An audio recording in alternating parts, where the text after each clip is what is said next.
Genèse 2, verset 1. Ainsi furent achevés les cieux et la terre, et toute leur armée. Verset 2. Dieu acheva au 7e jour son œuvre qu'il avait faite, et il se reposa au 7e jour de toute son œuvre qu'il avait faite. Verset 3.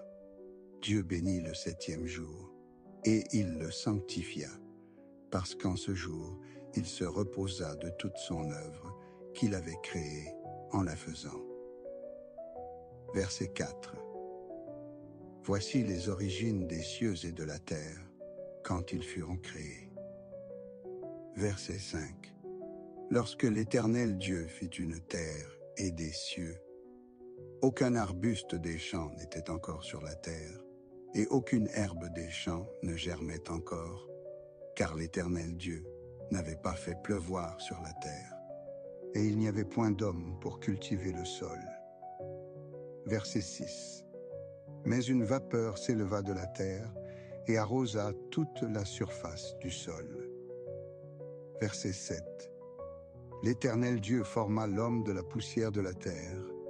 Il souffla dans ses narines un souffle de vie, et l'homme devint un être vivant. Verset 8. Puis l'Éternel Dieu planta un jardin en Éden, du côté de l'Orient, et il y mit l'homme qu'il avait formé. Verset 9. L'Éternel Dieu fit pousser du sol des arbres de toute espèce, agréables à voir et bons à manger, et l'arbre de la vie au milieu du jardin, et l'arbre de la connaissance du bien et du mal. Verset 10. Un fleuve sortait d'Éden pour arroser le jardin, et de là il se divisait en 4 bras. Verset 11. Le nom du premier est Pichon, c'est celui qui entoure tout le pays de Havila, où se trouve l'or. Verset 12. L'or de ce pays est pur, on y trouve aussi le bdellium et la pierre d'onyx. Verset 13. Le nom du second fleuve est Gihon, c'est celui qui entoure tout le pays de Cush. Verset 14. Le nom du troisième est Hiddekel, c'est celui qui coule à l'orient de la Syrie. Le 4e fleuve, c'est l'Euphrate. Verset 15. L'Éternel Dieu prit l'homme et le plaça dans le jardin d'Éden pour le cultiver et pour le garder. Verset 16. L'Éternel Dieu donna cet ordre à l'homme. Tu pourras manger de tous les arbres du jardin. Verset 17. Mais tu ne mangeras pas de l'arbre de la connaissance du bien et du mal, car le jour où tu en mangeras, tu mourras. Verset 18. L'Éternel Dieu dit, « Il n'est pas bon que l'homme soit seul, je lui ferai une aide semblable à lui. » Verset 19.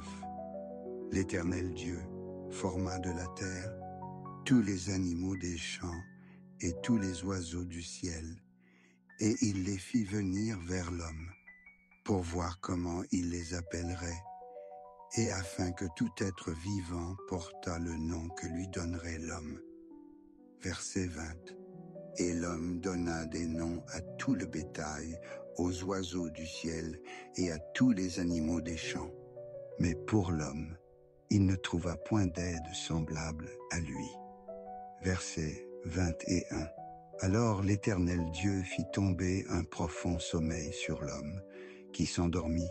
Il prit une de ses côtes et referma la chair à sa place. Verset 22.